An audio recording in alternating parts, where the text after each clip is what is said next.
Hello student, today I am teaching you entrepreneurship for class 12. Though in my previous video I taught you about business arithmetic, in this chapter I explained you how to find out unit price per customer, unit cost per product, then gross profit, then we find out the break-even analysis of multiple products.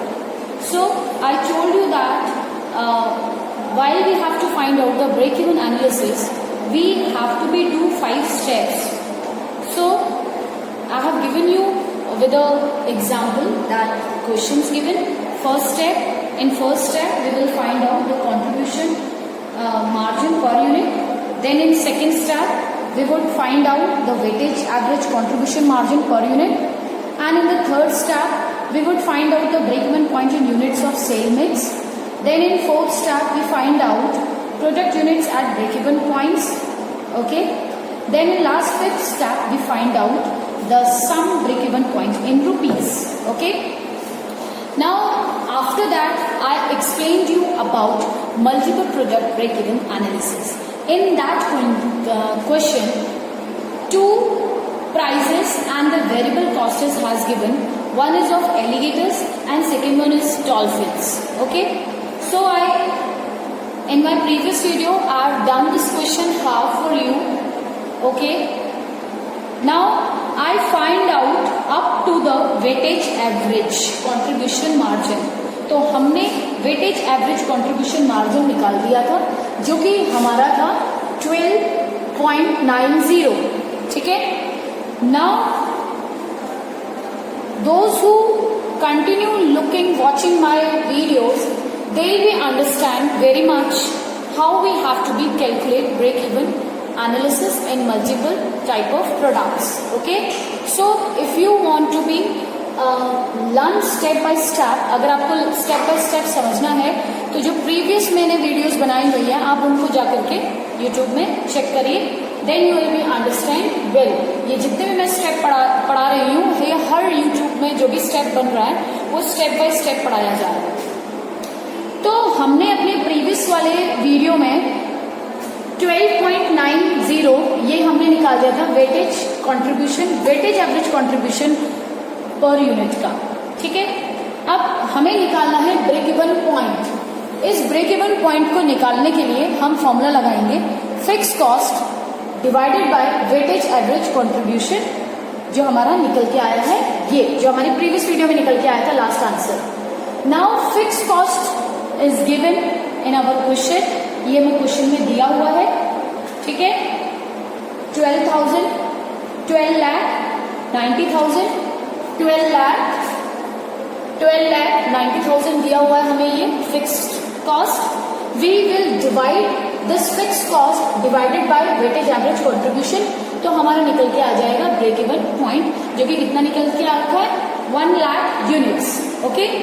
Now in question what we have to find out, allocating total units to each product based on expected unit proportion. हमको एक proportion दिया था, आपको अगर याद हो, आपने अगर वीडियो देखा होगा तो 14:6. इस 14:6 में we have to be find out these units of alligators and dolphins. ये तो combined units निकल के आएंगे. Now we will find out the alligators की कितनी units हमने सेल की है. ठीक है.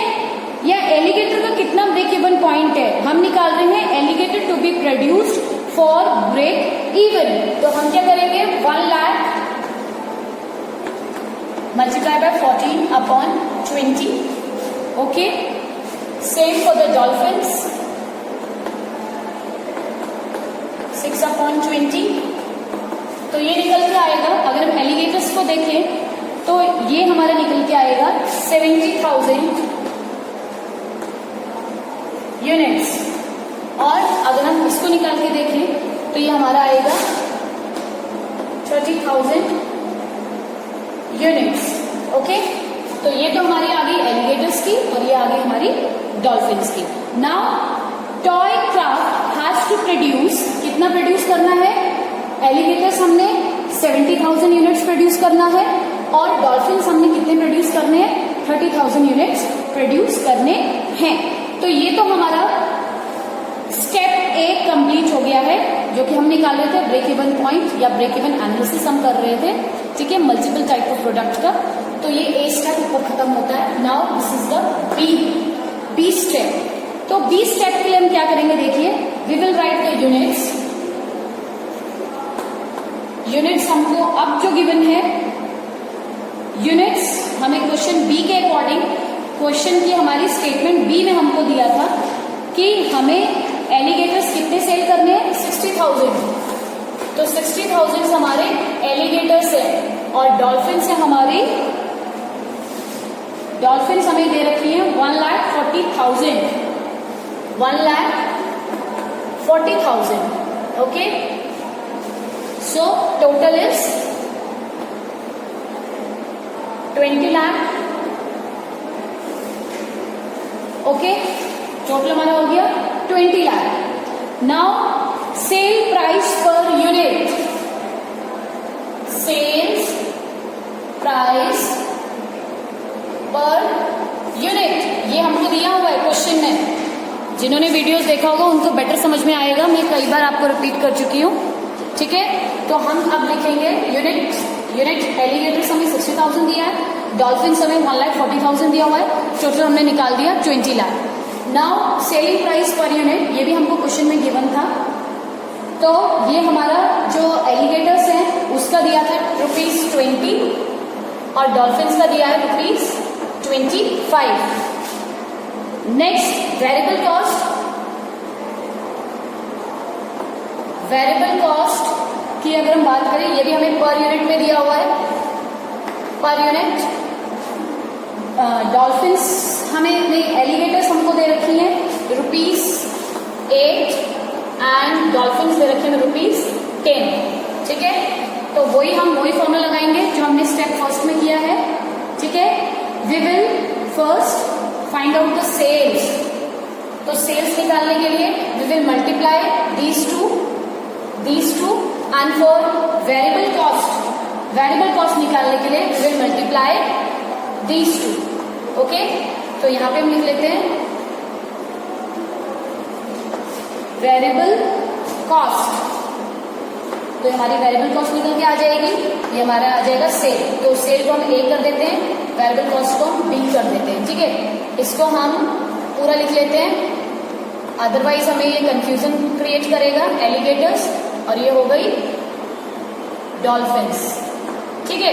ये एलिगेटर्स है, ये डॉल्फिन्स है, ये सिचुएशन बी चल रही है, सिचुएशन ए कंप्लीट हो गई है। Now for find out sale find out करने के लिए हमने इनको मल्टीप्लाई किया, तो ये हो गया हमारा 12 lakh. Okay, and this we will find out 35 lakh. Okay, if we see the variable cost को अगर हम देते हैं 4,80,000 आएगा मल्टीप्लाई करके, इन दोनों को मल्टीप्लाई करके, और इसको अगर मल्टीप्लाई करेंगे तो ये आ जाएगा 14 लाख, ठीक है। Now we will do total, इन दोनों का टोटल यहाँ पे लिख लेते हैं, ठीक है।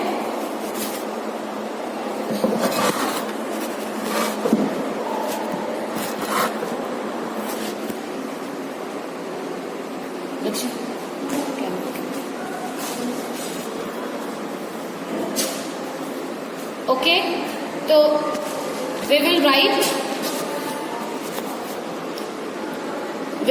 the total। अब हम टोटल लिखते हैं, इसका टोटल आएगा आपका 47 लाख, 47 लाख ये हो गया, और ये आपका आ गया 18,80,000, ठीक है। नाउ सेम प्रोसीजर, अब हम निकालेंगे कंट्रीब्यूशन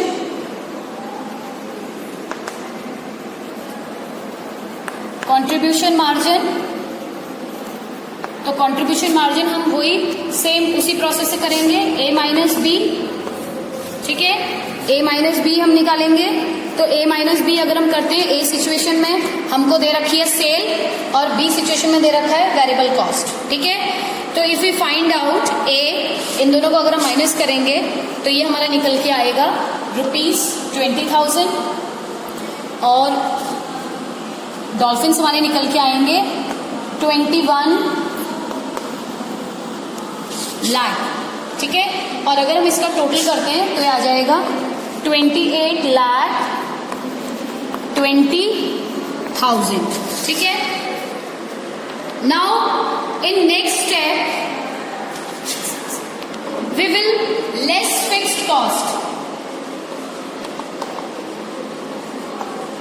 इससे हम फिक्स कॉस्ट लेस करेंगे, ठीक है। तो हमें फिक्स कॉस्ट जैसे दे रखी थी 12,90,000, तो जब हमने फिक्स कॉस्ट लेस करी है तो हमारा निकल के आ जाएगा नेट इनकम। नेट इनकम हमारी निकल के आएगी ₹15,30,000, ये हमारी निकल के आ जाएगी नेट इनकम, ठीक है। उसके बाद the same procedure you have to be found out, same procedure करेंगे आप, जैसे हम पॉइंट ए के लिए कर रहे थे, ए के लिए भी हमने यहीं से स्टार्ट किया था।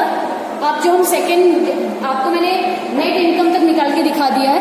Now you have to find out the same thing up to here, break even point, fix cost हमें दिया हुआ है, वेटेज एवरेज कॉन्ट्रीब्यूशन हमारा निकल के आया है 15, हमारी नेट इनकम निकल के आया 15,30,000।